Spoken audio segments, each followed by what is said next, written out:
Hello everyone, welcome to agro academy. So दोस्तों, ये हमारा पार्ट नंबर सेकंड होने वाला है जो हम इस चैनल पे पीवाई की सीरीज़ चला रहे हैं। तो हमने एग्रोनॉमी से स्टार्ट किया था। तो पिछले पार्ट में हमने 10 से 11 क्वेश्चन कवर कर दिए थे। आई होप आपने उसको देखा होगा।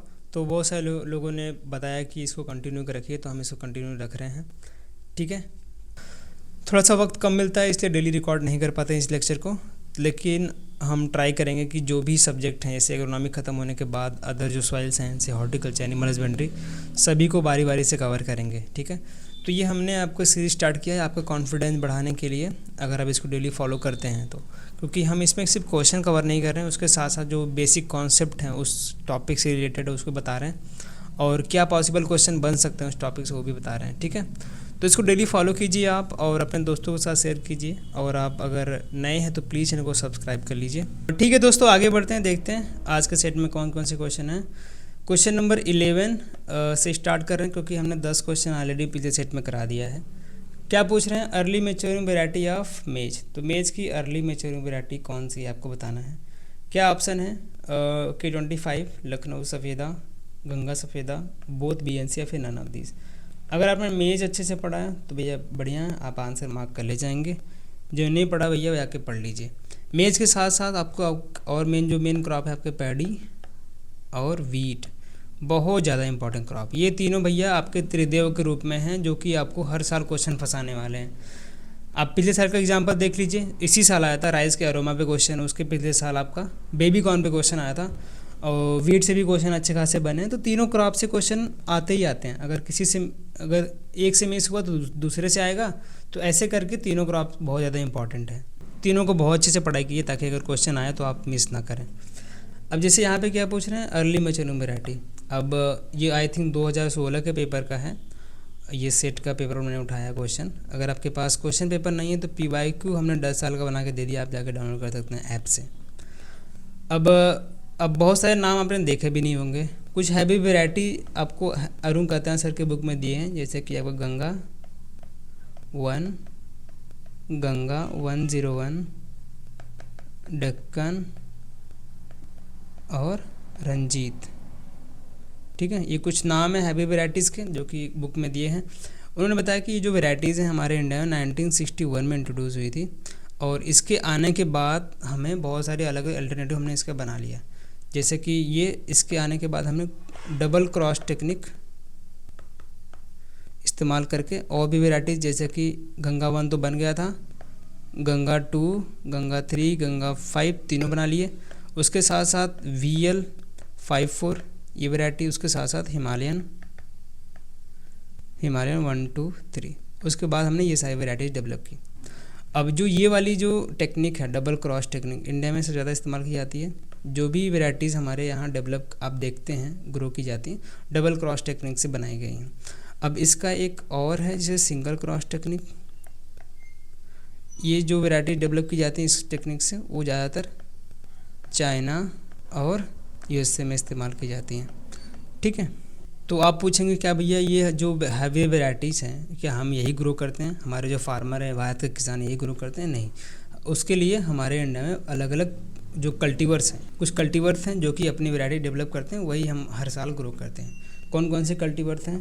कंपोजिट, एक मिनट, कंपोजिट कल्टीवर्स और सिंथेटिक कल्टीवर्स।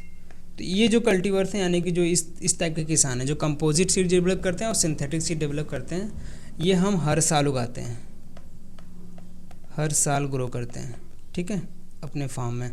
अब ये सीड जर्मिनेट कैसे करते हैं, प्रोड्यूस कैसे करते हैं? जो कंपोजिट कल्टीवर्स हैं, जो उनके क्रॉप्स हैं, जो सबसे हेल्दीएस्ट क्रॉप है आपका, जिसका फोटोसिंथेसिस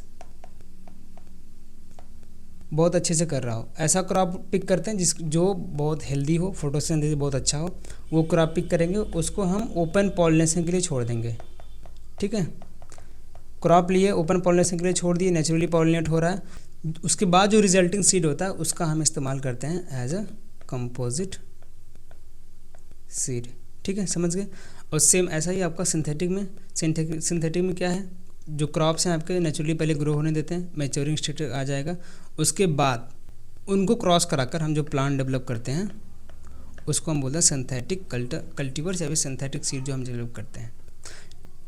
अब इनका जो स्पेशल ट्रेड्स को अगर हमको मेंटेन करके रखना हो तो कैसे करेंगे? तो स्पेशल ट्रेड्स के लिए भैया जो प्लांट है उसको नेचुरली पॉलिनेट होने देंगे, लेकिन इसके स्पेशल ट्रेड्स को मेंटेन करने के लिए हम उसको आइसोलेट करके रखते हैं। ठीक है, ये आपकी कंपोजिट, ये आपके सिंथेटिक। उसके बाद आपका आता है हाइब्रिड। हाइब्रिड वेराइटीज़ जो हैं आपके दो अलग अलग प्लांट हैं, इन दोनों को क्रॉस कराकर हमको जो सीड डेवलप करते हैं, जो अलग अलग नया प्लांट डेवलप करते हैं, नया प्लांट, वो आपका हाइब्रिड प्लांट माना जाता है। और ये प्लांट जो होता है आपका F1 जनरेशन का होता है, यानी कि साल में सिर्फ और सिर्फ एक बार वो उगाएंगे हम। ठीक है, अगर उसके बाद जो सीड डेवलप हुआ अगर उसको हम लगाते हैं नेक्स्ट ईयर के लिए, तो उसमें लगभग 15 से 20% जो प्रोडक्शन होगा उसमें से गिरावट आएगी। तो ये बात आपको ध्यान में रखनी है। ठीक है, समझ गए। अर्ली मैच्योरिंग वैरायटी अगर हम बात करते हैं, हमने यहाँ बता दिया कंपोजिट, सिंथेटिक, हाइब्रिड के बारे में। इसमें से आंसर मार्क करना चाहेंगे तो हमारा जो पहला ऑप्शन है K25 यानी कंचन 25, ये भी आपकी हाइब्रिड वैरायटीज़ में से आती है मेज़ की। और आपको Ganga सफ़ेदा, both A and C, इसको सही कर लेना, ऑप्शन नंबर डी करेक्ट हो जाएगा आपका, जो कि हाइब्रिड अर्ली मैच्योरिंग वैरायटीज़ में से आती हैं। ठीक है, समझ गए। आगे हम देखते हैं, थोड़ा सा और जानकारी ले लेते हैं मेज़ के बारे में। तो आपको यहाँ पे मेज़ का प्लांट दिख रहा होगा, हरा भरा सा, ये सीधा सादा प्लांट। अब इसमें अलग अलग मैंने टर्म्स के नाम लिखे हुए हैं, उनको बारी बारी समझते हैं, काफ़ी इंपॉर्टेंट है, ध्यान से सुनना। पहला जो ऊपर दिख रहा है आपको, ये क्या है? आपका टेसल है। टेसल क्या बोलते हैं भैया? Male flower. तो ये कॉर में आपका मेल फ्लावर टेसल। अब इसका मेन काम कहाँ है भैया? इसको हमको पॉलिनेशन के लिए इस्तेमाल करना है। अब इसको जब इसका काम हो जाता है तो फार्मर इसको तोड़ के फेंक देता है, उस प्रक्रिया को क्या बोलते हैं? डिटेसलिंग।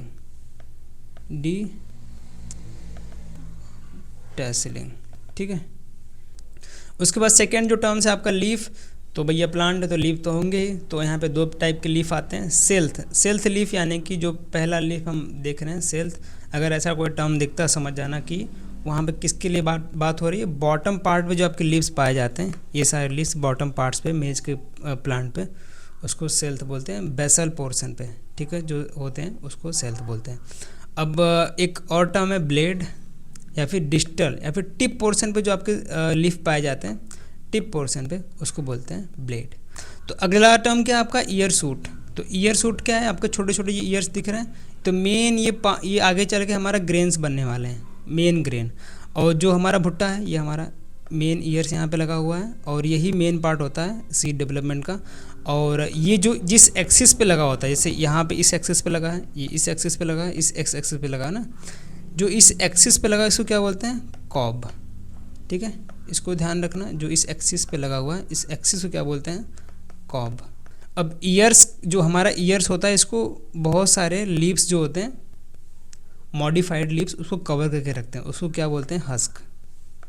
ये कितने होते हैं? लगभग 8 से 14 मॉडिफाइड लीव्स होते हैं जो कवर करके रखते हैं उसको, ईयर्स को, उसको हस्क बोलते हैं। और एक होता है प्रोफाइल। तो ईयर्स के पूरे पार्ट को ये कवर करके रखता है, ये बोलते हैं प्रोफाइल। तो एक्सिस समझ गए, जो कॉब होता है हमारा, एक्सिस सिर्फ और सिर्फ एक ही ब्रांच होता है भैया, उसके अलग कोई साइड ब्रांच नहीं होंगे। आप समझ सकते हैं, जैसे अगर आप देखेंगे जब थोड़े से प्लांट जो होते हैं वहाँ पे ग्रो होना शुरू हो जाता है, टीयर वगैरह लगना शुरू हो जाते हैं, तो एक भुट्टे में एक ही होता है, इसमें आपको दूसरे ब्रांच कभी नहीं दिखेंगे। तो कॉब जो होता है, एक्सिस जो होता है जिसमें हमारा टीयर्स लगता है, वो सिर्फ और सिर्फ एक ब्रांच होता है, उसकी कोई भी अलग साइड ब्रांच नहीं होगा। अगर दूसरा भुट्टा लग रहा है, दूसरा कॉर्न जम रहा है, तो उसके बाजू से होगा, उसमें से कोई भी अल्टरनेट दूसरा ब्रांच नहीं निकलता। ठीक है, एक्सिस समझ गए, ईयर्स समझ गए, उस पर जो कवर लगी होती है, जो अल्टरनेट मॉडिफाइड लीव्स होते हैं उसको बोलते हैं हस्क, जो उससे 8 से 14 होती है। प्रोफाइल जो होता है पूरा ईयर्स को कवर करके रखता है। लीव समझ गए, टेसल समझ गए। अब वहाँ पे बात आती है सिल्क की। अब सिल्क से ही हमारा टर्म बनता है सिल्किंग। सिल्किंग किसे बोलते हैं? तो सिल्किंग को आसान भाषा में समझो, जब हमारा बेबी कॉर्न होता है, ठीक है, ये हमारे पूरे कॉर्न हमारा जो है ईयर्स पूरा कवर होता है, ठीक है, हस्क के द्वारा कवर होता है, उसके ऊपर से हमारा छोटा छोटा सिल्क निकल के आते हैं। और ये सिल्क शुरुआत के टाइम पे जब इमर्ज हो जाते हैं, ईयर्स से इमर्ज होकर बाहर थोड़ा सा आते हैं, तो ये क्या करते हैं? ये पॉलन को रिसीव करते हैं, दूसरे प्लांट के पॉलन को रिसीव करेंगे और उसको फर्टिलाइजेशन में मदद करते हैं। तो इनका जो फर्टिलाइजेशन का प्रोसेस है लगभग 5 से 8 दिन तक चलता है। प्रॉपर फर्टिलाइजेशन होने के बाद जब ईयर्स वगैरह बनना शुरू हो जाते हैं तो हमारा सिल्क का कोई काम रह नहीं जाता और धीरे धीरे करके ब्राउन हो जाता है, मुरझा के वो सूख जाता है। तो ये सिल्किंग का जब प्रोसेस हो जाता है उसके 20 दिनों के बाद एक और प्रोसेस आती है, उसको क्या बोलते हैं आपका मिल्किंग स्टेज। ठीक है, रोस्टिंग स्टेज आप बोल सकते हैं। जैसे अभी प्रॉपर मिल्किंग स्टेज है जिससे आपको रोस्ट करके खाना हो। भुट्टा नहीं होता है बाज़ार में मिलता है, तो भुट्टे को अगर आपको देखना है तो आप उसको तोड़िए और उसको ऊपर का हस्क हटा के देखिए, उसमें से वाइट जो लिक्विड होता है वो आपको दिखेगा निकलता हुआ। वो मिल्किंग स्टेज पे पहुंच जाता है, उसके बाद अब उसको हम भुट्टे के रूप में रोस्ट करके हम खा सकते हैं। तो ये सिल्किंग के 20 दिनों के बाद आता है। अब इसमें 2 इम्पॉर्टेंट स्टेज आते हैं इरिगेशन की। जो हमारा टेसल होता है, टेसलिंग से लेकर सिल्किंग तक का जो स्टेज होता है बहुत ज़्यादा क्रिटिकल स्टेज माना जाता है वाटर के लिए, इरिगेशन के लिए। ठीक है, कहाँ से कहाँ तक आपका टेसलिंग टू सिल्किंग, ये जो स्टेज है आपका most critical stage for irrigation. ठीक है, यहाँ पे पानी चाहिए इसके टाइम पे। टेसलिंग से लेकर सिल्किंग तक हमको पानी देना है कॉर्न में, और उसके साथ साथ जब ये प्लांट छोटा होता है इस प्लांट को नाइट्रोजन बहुत ज़्यादा लगता है और नाइट्रोजन का अप्लीकेशन करना पड़ेगा। अप्लीकेशन करने के लिए 3 स्टेज हैं भैया। नाइट्रोजन का अप्लीकेशन कर रहे हैं तो कब कब करेंगे? तो पहला है जर्मिनेशन के टाइम पे, जर्मिनेशन के टाइम पे कर दो। दूसरा नी स्टेज पे पहुंच जाए, जब आपके घुटने तक जब उसका प्लांट पहुंच जाए उस टाइम पे आपको नाइट्रोजन का अप्लीकेशन करना है। और तीसरा आपका टेसलिंग के टाइम पे। ठीक है, ये 3 स्टेजेस हैं। इस टाइम पे आपको नाइट्रोजन का अप्लीकेशन करना। अगर क्वेश्चन आता है critical stage for nitrogen application, ये 3 स्टेज आपको बता देने हैं। और इरिगेशन का मैंने बता दिया टेसलिंग से सिल्किंग स्टेज पर। तो ये छोटे छोटे टर्म जो मैंने आपको समझा दिए, बेसिक टर्म मेज के प्लांट के बारे में। ठीक है, समझ गए? आगे बढ़ते हैं, देखते हैं क्या है क्वेश्चन। अब देखो यहाँ पे सीड रेट के बारे में पूछा आ रहा है, तो दोबारा से क्वेश्चन यहाँ पे मिल गया आपका मेज से। तो मेज भैया बहुत अच्छे से करना पड़ेगा, जो भी पढ़ाई कर रहे हैं मेज बहुत अच्छे से करिए। तो सीड रेट पूछा जा रहा है। अब देखो मेज हमारे पास बहुत सारे अलग अलग टाइप हैं और इन्होंने किस टाइप का है ये नहीं पूछ रहे हैं, तो इसको छोड़ो, मैं जो बता रहा हूँ वो लिख लो। अब देखो हमारे इंडिया में अलग अलग टाइप के मेज ग्रो होते हैं। पहला आपका ग्रेन मेज। ठीक है, ग्रेन मेज, इसके लिए हम सीड रेट की बात करें तो कितना होगा भैया? Seed rate 20 kg per hectare. उसके बाद सेकंड में आता है जो स्वीट मेज। स्वीट मेज आपको बताएं तो ये आपका 8 kg पर हेक्टेयर। ठीक है, थर्ड में आपका कौन सा है? Baby corn. बेबी कॉर्न की क्या होता है seed rate? 25 kg per hectare. अब देखो क्वेश्चन कैसे फ्रेम होगा, क्वेश्चन ऑलरेडी आ चुका बेबी कॉर्न से। ठीक है, उसके साइज़ के बारे में क्वेश्चन बना था। अगर एग्जामिनर सीड रेट पे क्वेश्चन पूछना चाहेगा तो ये आपके 3-4 आपको टाइप दे देगा पहले। ठीक है, उसमें पूछे किसका सबसे हाईएस्ट सीड रेट रहता है। आपका ग्रेन मेज, sweet corn, baby corn. Baby corn का क्यों हाईएस्ट है? क्योंकि हमको अर्ली स्टेज पे इसकी हार्वेस्टिंग कर लेनी है और हमको मेच्योरिटी लेवल पे तो लेके जाना नहीं है, तो हमको बड़ी इसके भुट्टे चाहिए नहीं, छोटे छोटे चाहिए। तो भाई जितनी ज़्यादा डेंसिटी होगी उतना ज़्यादा प्रोड्यूस करेंगे और जल्दी इसको हार्वेस्ट कर लेंगे। तो थोड़ा सा ज़्यादा इसको सीड रेट लग रहा है। अगर ये 3 ऑप्शन हैं तो इसमें से तो ये होगा। उसके साथ साथ एक और है आपका पॉपकॉर्न। ठीक है, पॉपकॉर्न, इसके लिए क्या है seed rate? 12 kg per hectare. अगर इन चारों में से अगर कोई ऑप्शन बनता है तो आपका मेन जो सबसे हाईएस्ट किसका सीड रेट है? बेबी कॉर्न का। अगर इसके अलावा एक और ऑप्शन दिखता है आपको ऑप्शन में, ऑप्शन नंबर 5 फॉडर मेज, तो आंसर आपको ये मार के आना, क्योंकि इसकी सबसे ज़्यादा हाईएस्ट सीड रेट रहती है 50 kg पर हेक्टेयर। तो आपका नॉर्मल साइज़ ग्रेन जो होता है उसके लिए आपका 20 kg पर हेक्टेयर, स्वीट मेज के लिए 8 kg per hectare, baby corn आपका 25 kg पर हेक्टेयर, पॉपकॉर्न 12 और फॉडर मेज के लिए 50 kg पर हेक्टेयर। तो ये आपके अलग अलग सीड रेट मैंने आपको बता दिए, अलग अलग पर्टिकुलर के लिए कितने होते हैं ये आपको याद रखना है। समझ गए? इसको आप छोड़ दो। आगे देखते हैं क्वेश्चन नंबर 13 क्या पूछ रहे हैं। Available water for plant growth.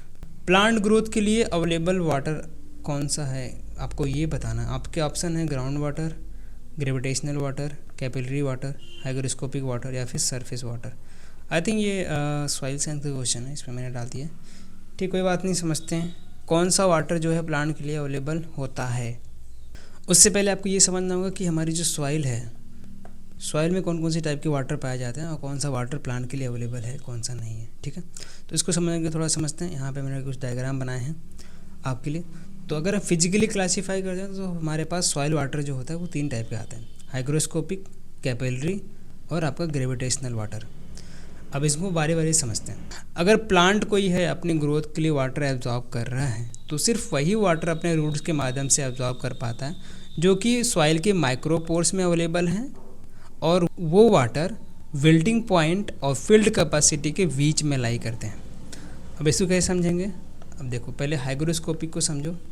Hygroscopic water कौन सा वाटर होता है ये भैया? तो पहले तो बात, ये आपका लिक्विड फॉर्म में अवेलेबल नहीं होता है, नॉन लिक्विड फॉर्म में अवेलेबल होता है, जो कि आपका वेपर फॉर्म बोलते हैं। वेपर फॉर्म में अगर कोई वाटर अवेलेबल है, क्या रूट्स उसको एब्जॉर्ब कर पाएंगे? बिल्कुल नहीं कर पाएंगे।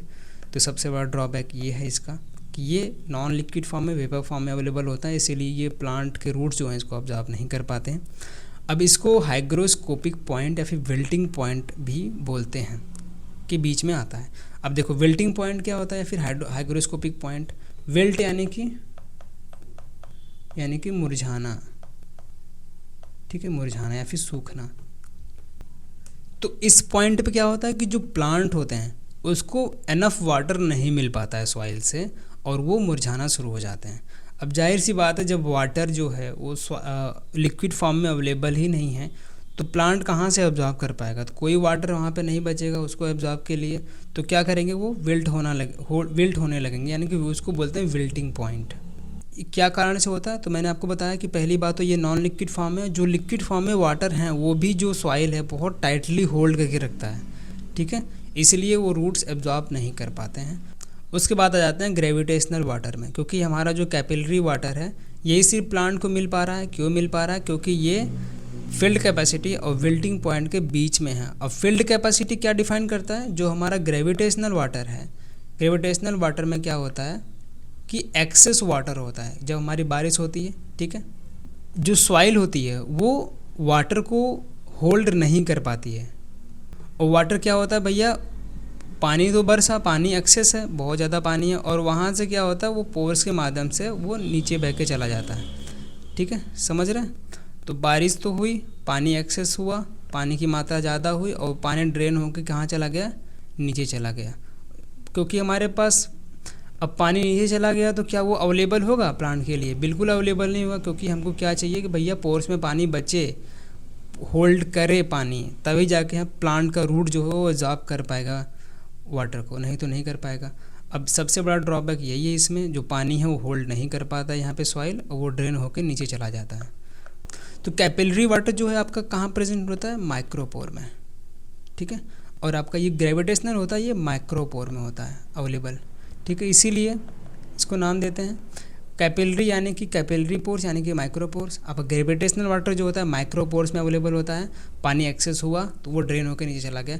अब ग्रेविटेशनल नाम क्यों पड़ा भैया? क्योंकि ये भैया ग्रेविटी के माध्यम से भी ये पानी सारा खींचा चलाता है नीचे की तरफ, पानी बचता नहीं है, ग्रेविटी के थ्रू वो नीचे चला जाता है, इसलिए ग्रेविटेशनल वाटर नाम दे रहे हैं। कैपिलरी वाटर, कैपिलरी पोर्स में पानी अवेलेबल है, यानी कि माइक्रोपोर्स में वाटर अवेलेबल है, जो कि प्लांट को ग्रोथ के लिए मदद करता है। और ये तीनों अलग अलग सॉइल मॉइस्चर टेंशन पे प्रेजेंट होते हैं, ये हम देखते हैं। यहाँ पे मैंने आपके लिए बनाया, ये आप एक बार रट्टा मार लीजिएगा, एक बार देख लीजिएगा क्या किस में प्रेजेंट होता है। तो ग्रेविटेशनल वाटर जो होते हैं माइक्रोपोर्स में अवेलेबल होते प्रेजेंट होते हैं, not available for the plant. अगर सॉइल मॉइस्चर टेंशन करे तो ये किसके बीच में लाई करता है? 0.3 ATM और फिर 1.3 बार, -1/3 बार, ठीक है। उसके बाद दूसरा कैपिलरी वाटर, कैपिलरी वाटर जो है माइक्रोपोर्स में प्रेजेंट होता है, ये आपका ग्रोथ, प्लांट ग्रोथ के लिए अवेलेबल होता है ये वाटर। सॉइल मॉइस्चर टेंशन बात करें तो 1/3 ATM या फिर 31 ATM पे ये लाई करता है। Hygroscopic water present in non liquid form, यानी कि वेपर फॉर्म में अवेलेबल होता है, ये प्लांट को अवेलेबल नहीं होता है। सॉइल मॉइस्चर टेंशन की बात करते हैं तो 31 to 10,000 ATM के बीच में ये रहता है, ठीक है, समझ गए सॉइल वाटर। तो ये फिजिकल क्लासिफिकेशन में आता है, सॉइल साइंस आप अच्छे से करेंगे तो वहाँ पे आपको अच्छे समझ में आ जाएगा। आई होप जो मैंने समझा आपको समझ में आ गया होगा। आगे बढ़ते हैं नेक्स्ट क्वेश्चन की तरफ। अगला क्वेश्चन है apex institute of Indian agriculture in India. Apex institute of agriculture marketing in India, agriculture marketing में एपेक्स इंस्टीट्यूट कौन सा है उसके बारे में आपको बताना है। इसके लिए करेक्ट ऑप्शन क्या हो जाएगा, नाफेड। नाफेड जो है आपकी एग्रीकल्चर मार्केटिंग में एपेक्स इंस्टीट्यूट में आती है। अगर हम बारे बारे समझते हैं तो नाफेड क्या पूरा नाम क्या है, national agriculture cooperative marketing federation of India. ये कब इस्टेब्लिश हुआ था, 2 अक्टूबर 1958 में, ठीक है। अगर हम नाबार्ड के बारे में बात करते हैं तो नाबार्ड के क्या है full form, national agriculture bank for rural development, ठीक है। नाबार्ड कब इस्टेब्लिश हुआ था, 12 जुलाई 1982। उसके बाद अपेडा के बारे में जान लेते हैं थोड़ा सा। अपेडा क्या एक अथॉरिटी है, क्या है पूरा नाम, agricultural and processed food product export and development authority, ठीक है। ये कब इस्टेब्लिश हुआ था, 1986 में।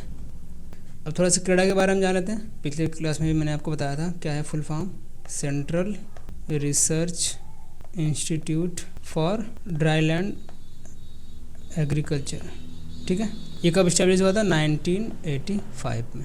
तो कुछ डेट जैसे कि ये छोड़ दो, ये थोड़ा सा पहले हुआ था इस्टेब्लिश, उसके बाद वाले जो डेट्स हैं आप यहाँ पे देखो, ये हुआ था क्रीड़ा 1985। ये यहाँ से नाबार्ड देखो 12 जुलाई 1982।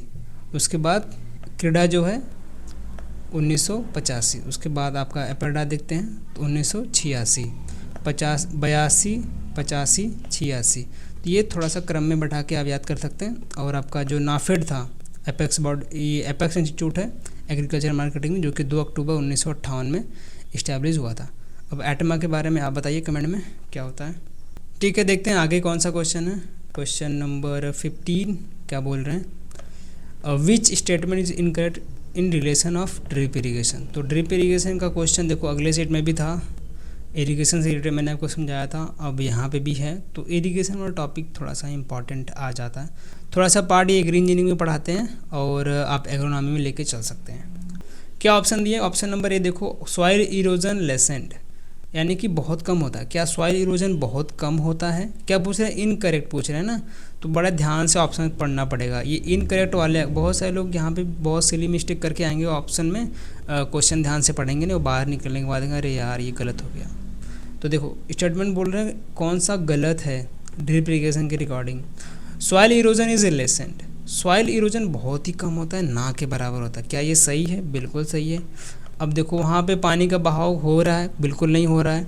जो बूंद बूंद करके प्लांट के जड़ को पानी मिल रहा है, तो पानी कैसे होता है इरोजन, जब बहाव हो पानी का तभी जाके इरोजन होगा।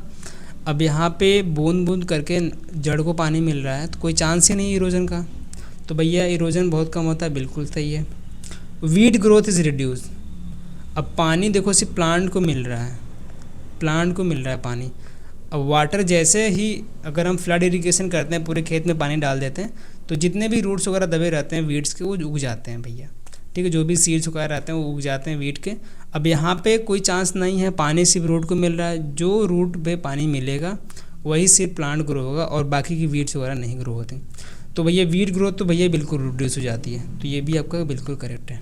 ऑप्शन नंबर सी देखो क्या बोल रहे हैं, फील्ड लेवलिंग, फील्ड की लेवलिंग जो इज़ नॉट नेसेसरी, फील्ड की लेवलिंग नेसेसरी नहीं है, बिल्कुल सही है। क्योंकि भैया जो ड्रिप इरीगेशन है, स्प्रिंकलर इरीगेशन है, इसी के लिए डिज़ाइन किया गया। आप स्टीपी स्लोप्स पे भी लगा सकते हैं, बहुत ज़्यादा लेवलिंग करने की भी ज़रूरत नहीं पड़ती है इसमें, ठीक है।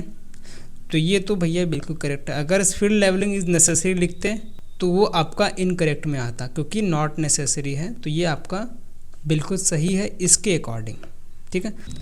अगला ऑप्शन क्या बोला, ऑप्शन नंबर डी में देखो, fertiliser use efficiency is low, जो फर्टिलाइज़र है हमारा उसका यूज इफिशियंसी लो होता है।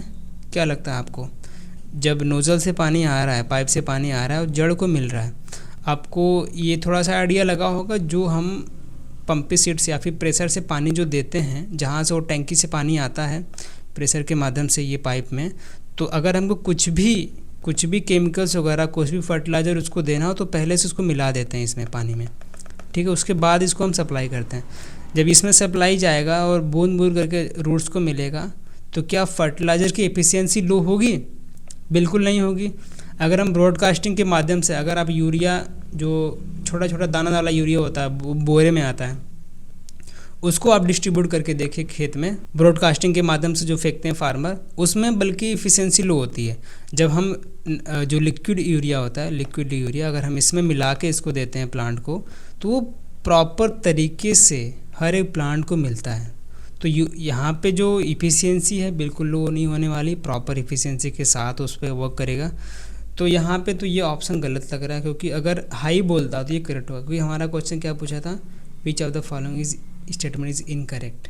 ठीक है, क्या फर्टिलाइज़र की यूज इफिशियंसी लो है? बिल्कुल नहीं है, यानी कि ये करेक्ट हो गया इसके अकॉर्डिंग। ठीक है, आगे अगला question, water application efficiency is high. बिल्कुल सही है, वाटर की एप्लीकेशन एफिशिएंसी हाई होती है। फालतू का पानी बेकार नहीं होता है, जो पानी हम दे रहे हैं वही प्लांट को मिल रहा है। तो इस तरीके से आप थोड़ा सा आइडिया लगा के आंसर मार्क कर सकते हैं। जो भी आपका करेक्ट आंसर कौन सा हो गया, ऑप्शन नंबर डी। जो फर्टिलाइज़र यूज एफिशिएंसी है किस में है, लो है। क्या लो है? बिल्कुल नहीं लो है भैया, हाई है, इसलिए ये इनकरेक्ट है। ठीक है, समझ गए। अब देखो यहाँ पे आपका ड्रिप और आपका स्प्रिंकलर, तो दोनों के अलग अलग अपने प्रोज और कॉन्स हैं। और ज़्यादातर मायने में कुछ चीज़ों में स्प्रिंकलर आगे निकल जाता है, कुछ चीज़ों में ड्रिप आगे निकल जाता है। तो ज़्यादा कंपैरिजन करने की ज़रूरत है नहीं, बस ये ध्यान रखना कि जो वाटर यूज एफिशिएंसी है ड्रिप की थोड़ी ज़्यादा होती है, स्प्रिंकलर की कम होती है, और ये कॉस्ट इफेक्टिव भी होता है। स्प्रिंकलर में क्या होता है कि जो इसके नोजल्स वगैरह होते हैं या पाइप्स वगैरह होते हैं, जो हाई क्वालिटी की पाइप्स होती है, काफ़ी महंगी आती हैं। इसके जो अलग अलग पार्ट्स होते हैं वो ख़राब होने के चांसेस ज़्यादा रहते हैं, इसीलिए ज़्यादातर लोग ड्रिप लगाते हैं। और कुछ एरिया ऐसे हो गए आपका काफ़ी दूर तक पानी देना है, तो आप स्प्रिंकलर का इस्तेमाल कर सकते हैं। और काफ़ी लार्ज स्केल पे पानी देना हो तो इस्तेमाल के लिए आप ड्रिप का इस्तेमाल करें। ठीक है, इतना बहुत है, इससे ज़्यादा पढ़ने की ज़रूरत नहीं है। अगर मैं कभी सेशन लूँगा इस पर तो प्रॉपर मैं समझा दूँगा दूसरे क्लास में। उसके बाद क्वेश्चन नंबर 16 में क्या पूछ रहे हैं, delinting of cotton is done using. तो कॉटन में 2-3 इंपॉर्टेंट प्रोसेस होते हैं। जैसे कि एक बार डिलिंटिंग हो गया, जिसको हम डीफजिंग भी बोलते हैं, डीफजिंग। ठीक है, ये क्या होता है, रिमूवल ऑफ फज या फिर लिंट, रिमूवल ऑफ फज या lint from cotton seed. Cotton seed से जो हम लिंट को या फिर फज को अलग करते हैं, जो रुई को निकालने की प्रक्रिया होती है, डिलिंटिंग कहते हैं, डिफजिंग कहते हैं। ये किसके द्वारा किया जाता है, स्ट्रॉन्ग एसिड हम इस्तेमाल कर सकते हैं, जैसे कि आपका HCl हो गया, HCl हाइड्रोक्लोरिक एसिड, जो कि गैस फॉर्म में इस्तेमाल कर सकते हैं, या फिर H2SO4। ठीक है, H2SO4 को हम इस्तेमाल कर सकते हैं डिलिंटिंग या फिर डीफजिंग करने के लिए। तो फाइबर क्रॉप में आपका कॉटन काफ़ी इंपॉर्टेंट क्रॉप है, इसको भी अच्छे से पढ़िए आप लोग। इसके साथ 2 टर्म और होते हैं, जैसे डिलिंटिंग हमने देखा, उसके साथ याद रखना कि एक टर्म होता है आपका टॉपिंग। ठीक है, टॉपिंग किसके लिए करते हैं, जो आपका टॉप पोर्शन होता है प्लांट का, जब ग्रोथ होने लगता है उस टाइम पे उसको टॉप पोर्शन को हम लोग तोड़ देते हैं। किसके लिए, टर्मिनल ग्रोथ मिले प्लांट को। ठीक है, अच्छे से वो फैलेगा ताकि अलग अलग शाखाएं निकले और अच्छा खासा पैदावार दे। एक टर्म और होता है इसमें आपका निपिंग।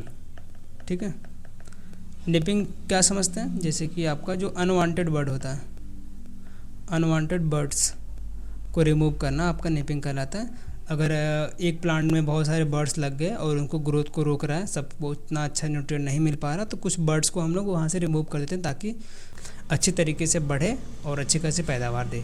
ठीक है, ये 2 टर्म हैं और जो है कॉटन के बारे में आप याद रख सकते हैं। ये था क्वेश्चन नंबर 16। आगे बढ़ते हैं, क्वेश्चन नंबर 17 देख लेते हैं क्या दिया हुआ है। The maximum assistance in agree clinic and agri business centre ACABC schemes में आपको कितना मैक्सिमम असिस्टेंस मिलता है। तो उस टाइम पे क्वेश्चन पूछा गया था। आई थिंक ये अभी भी सेम है, एक बार मैं ज़रूर से चेक करके इस पर वीडियो बना दूंगा। ठीक है, अगर किसी को पता है अभी के टाइम पे करंट में क्या चल रहा है, कितना असिस्टेंस मिलता है, तो आप ज़रूर से कमेंट में बताइए। मैं इसके ऊपर प्रॉपर ACABC स्कीम पे प्रॉपर एक वीडियो बना दूंगा फुल लेंथ का। ठीक है, अगला क्वेश्चन है question number 18, which of the following is primary tillage implement. ये तो बहुत इजी क्वेश्चन आया हुआ था, ये एग्री इंजीनियरिंग का क्वेश्चन है, मैंने इसमें डाल दिया, पता नहीं क्यों। देखो, harrow, harvester, thresher, wooden plough या फिर बोथ A एंड D। देखो जिनको बिल्कुल पता नहीं है जिनको पता नहीं है प्राइमरी टिलेज इम्प्लीमेंट के बारे में, तो वो गलत मार्क के आ जाएंगे, ए और डी दोनों। देखो प्लाउ तो होता ही है, अगर आपको ज्ञात नहीं होगा कि हार्वेस्टर थ्रेश है तो पता है सबको कि ये वे सेकेंडरी हैं, प्राइमरी तो बिल्कुल नहीं है। तो हैरो बहुत लोग कंफ्यूज होते हैं, तो ये भी आपका सेकेंडरी में ही आता है। तो केवल और केवल आपका डी ऑप्शन होगा, वुडन प्लाउ, ये आपका करेक्ट ऑप्शन हो जाएगा, option number D, wooden plough आपका primary tillage implement. Tillage implement का हमने बहुत अच्छा क्लास बनाया हुआ है, एग्री इंजीनियरिंग का पार्ट 3 या फिर पार्ट 4 में जाके देखेंगे तो सारा टिलेज इम्प्लीमेंट मैंने बहुत अच्छे समझाए हुए थे। ठीक है, ये क्वेश्चन था 18 देख लिया हमने। क्वेश्चन नंबर 19 देखते हैं। Rain filtration through soil surface is called as, यहाँ पे स्पेलिंग मिस्टेक हुआ है, थ्रो नहीं होगा, थ्रू। ठीक है, rain infiltration through soil surface is called as. तो पिछले क्लास में भी हमने अच्छी चर्चा किया था, रेन का जो फिल्ट्रेशन होता है थ्रू सॉइल सरफेस को क्या बोलते हैं, उसको बोलते हैं इनफिल्ट्रेशन। ठीक है, ऑप्शन नंबर डी करेक्ट हो जाएगा, क्योंकि हमने देखा था जो सॉइल पे पानी बरसती है, पानी हुआ, प्रेसिपिटेशन हुआ, पानी जो गिरी, उसका जो डाउनवर्ड मूवमेंट होता है सॉइल के अंदर, सरफेस से सॉइल के अंदर पूछे तो आपका इनफिल्ट्रेशन, और सॉइल के अंदर ही आपका मूवमेंट हो डाउनवर्ड, आपका पर्कुलेशन। ठीक है, तो ये टर्म आपको याद रखने, पिछले क्लास में मैंने आपको बता दिया था। ठीक है, क्वेश्चन नंबर 19 समझ के आगे देखते हैं। क्वेश्चन नंबर 20 क्या पूछ रहे हैं, maximum export of agriculture product in India. तो हमारे पास जो ये 5 ऑप्शन है, wheat, chilli, marigold, onion, potato, तो उस टाइम पे जो एग्जामिनर ने पेपर सेट किया था उस कंडीशन के हिसाब से सेट किया था। तो wheat, chilli, marigold, onion, potato में से कौन से ज़्यादा एक्सपोर्ट पे था उस टाइम पे, मैक्सिमम एक्सपोर्ट पे। ठीक है, एग्रीकल्चर प्रोडक्ट की बात करते हैं तो इनमें से देखेंगे तो सबसे ज़्यादा एक्सपोर्ट होता है ओनियन का। ठीक है, पोटैटो हमारे यहाँ होता है, खपत हो जाता है, मैरीगोल्ड उतना ज़्यादा प्रोड्यूस करते नहीं हम लोग, स्पाइसेस कॉन्डिमेंट्स में हैं, लेकिन चिली के बारे में बात करें तो बहुत ज़्यादा एक्सपोर्ट में नहीं हम लोग। वीट बहुत ज़्यादा प्रोडक्शन होता है लेकिन हमारे यहाँ कंज्यूम हो जाता है। तो इंडिया जो है ओनियन का सबसे बड़ा एक्सपोर्टर है, उसके बाद चाइना है, उसके बाद नीदरलैंड है। ठीक है, तो इन सभी क्रॉप में अगर आप आंसर देखेंगे तो ओनियन का एक्सपोर्ट इंडिया से ज़्यादा करता है। अगर ओनियन का प्राइस बढ़ता है भारत में तो जाहिर सी बात है गवर्नमेंट इसको बैन लगा देगी। अभी के टाइम पे हम बात करते हैं तो नॉन बासमती राइस भारत सबसे ज़्यादा एक्सपोर्ट करता है, नॉन बासमती राइस का, उसके बाद बासमती राइस। ठीक है, उसके बाद बासमती राइस का, उसके बाद 3rd नंबर पे स्पाइसेस, उसके बाद 4th नंबर पे टी। ठीक है, आसाम की टी। तो ये सारे प्रोडक्ट इस टाइम पे ट्रेंडिंग में, जो कि इंडिया सबसे ज़्यादा एक्सपोर्ट करता है दूसरी कंट्रीज़ में। ठीक है, ये 20 क्वेश्चन थे इस सेट में। तो नेक्स्ट क्वेश्चन पार्ट नंबर 3 जो आएगा, किसी अगले ईयर में जो क्वेश्चन आए हुए इकोनॉमी से रिलेटेड उसको कवर करेंगे। ठीक है, जितने भी क्वेश्चन आ रहे हैं हम उनको कवर कर रहे हैं, उसके साथ साथ कुछ 1-2 क्वेश्चन दूसरे भी टॉपिक से कवर हो जा रहे हैं, लेकिन टेंशन लेना नहीं है। ठीक है, हम ट्राई करेंगे कि इकोनॉमी कवर कर रहे हैं तो इकोनॉमी क्वेश्चन डालें, अगर कम भी आए हैं उस ईयर में तो हम अपने तरफ से कुछ क्वेश्चन ऐड करके आपको दे दें। तो ये था वीडियो दोस्तों, आई होप आपको पसंद आया होगा। कोई भी क्वेरी हो, कोई मिस्टेक्स हो, हमें आप कमेंट करके बताइए। अगर कोई पर्सनल क्वेश्चन हो हमें आप टेलीग्राम पे मैसेज कर सकते हैं @agrivimal पे। ठीक है, और इस PDF को डाउनलोड कर लीजिए, टेलीग्राम का लिंक है डिस्क्रिप्शन में। तो इसको यहीं पे एंड करते हैं, मिलेंगे नेक्स्ट क्लास, तब तक के लिए धन्यवाद।